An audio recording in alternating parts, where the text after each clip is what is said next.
Hi friends, ఈరోజు నేను ఆనపకాయ బీరకాయ పచ్చడి చేయబోతున్నాను. దీనికి కావాల్సిన పదార్థాలు ఆనపకాయ, ఫుల్ సైజ్ ఆనపకాయ ఒకటి, 2 బీరకాయలు 2, అండ్ పలుకులు గుప్పెడు, 2 స్పూన్స్ జీలకర్ర, కారంకి మనకు కావాల్సినంత ఎండుమిర్చులు తీసుకోవాలి.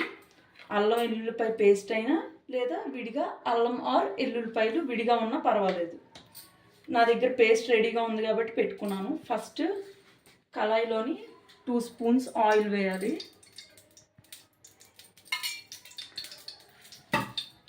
ఆయిల్ వేసాక చిన్న వేడెక్కాక ఈ తాలింపు దినుసులు వేయాలి.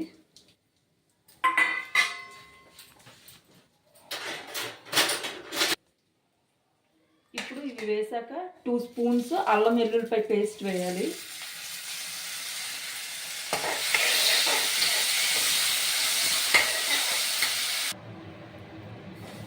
ఇలా కొంచెం వేగాక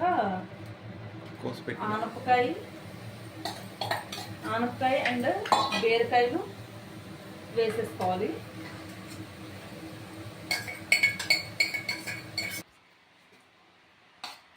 ఆనపకాయ బీరకాయ ముక్కలు వేసిన వెంటనే ఆల్మోస్ట్ పెనం మొత్తం ఆక్యుపై చేసి ఉంటుంది. ఒక 5 మినిట్స్ తర్వాత అలా వేగే కొద్దీ అలా డౌన్ అయిపోతూ పెనం మొత్తం సరిపోతూ ఉంటుంది. ఇప్పుడు కొద్దిసేపు మనం మూత పెట్టుకుంటే ఒక 10 మినిట్స్కి అలాగా పెనం మొత్తం సరిపోద్ది. అండ్ సిమ్లో పెట్టుకొని కొద్దిసేపు వదిలేసి మధ్య మధ్యలో వేపుకుంటూ ఉంటే సరిపోద్ది. ఇలా వేపుతున్నప్పుడు మధ్యలో వాటర్ వస్తుంది. ఈ వాటర్ మొత్తం వేగిపోయేంత వరకు వేపుతూనే ఉండాలి. ఇలా మధ్య మధ్యలో ఇలా సో ఫ్రెండ్స్, చూసారు కదండి, వాటర్ మొత్తం అయిపోయింది. ఇలా వాటర్ అంతా అయిపోయేంత వరకు వేసుకోవాలి. సో ఇప్పుడు మనకి వేపడం అనేది ఫినిష్ అయిపోయింది. ఈ ప్రాసెస్ మొత్తం సిమ్లోని కానీ మీడియంలో కానీ పెట్టుకోవాలి. హైలో పెడితే మొత్తం మాడిపోతుంది. సో ఇది మనకు వేగిపోయింది కాబట్టి స్టవ్ ఆఫ్ చేసుకోవాలి. ఇది ఆఫ్ చేసుకొని పూర్తిగా చల్లారిపోవాలి. ఫస్ట్ చల్లారాక మిక్సీ చేయాలి. మనకి రుచికి సరిపడ్డ సాల్ట్ కానీ కల్లుప్పు కానీ వేసుకోవచ్చు. కల్లుప్పు కానీ వేసుకోవాలనుకుంటే మిక్సీలోని ఫస్ట్ అడుగును వేసుకోవాలి.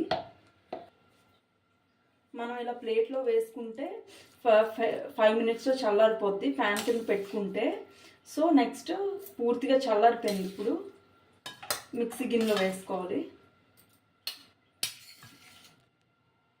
ఇప్పుడు మనం మిక్సీ చేసుకోవాలి.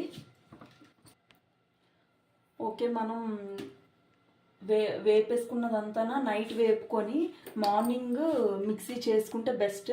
ఎందుకంటే ఫ్రిడ్జ్లో పెట్టుకోవాలి. ఫ్రిడ్జ్లో పెట్టుకున్న తర్వాత మార్నింగ్ గ్రైండ్ చేసుకుంటే బెస్ట్. ఎందుకంటే ఇది ఎక్కువసేపు గ్రైండ్ చేయాల్సి వస్తుంది. సో మిక్సీ గిన్నె హీట్ అవుతూ ఉంటుంది. ఆ హీట్ అవ్వకుండా ఉండాలంటే ఫ్రిడ్జ్లో తీసుకున్న తర్వాత గ్రైండ్ చేసుకోవాలి. మ్యాక్సిమం హాఫ్ వరకు ముక్కలు వేసుకొని గ్రైండ్ చేసుకుంటే కొంచెం వాటర్ వేసుకుంటే బెస్ట్.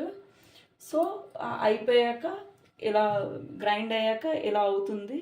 చాలా టేస్టీగా ఉంటుంది. మీరు కూడా ట్రై చేయండి. అన్నంలోకైనా కలుపుకోవచ్చు, టిఫిన్స్లోకైనా కలుపుకోవచ్చు. Okay, thank you.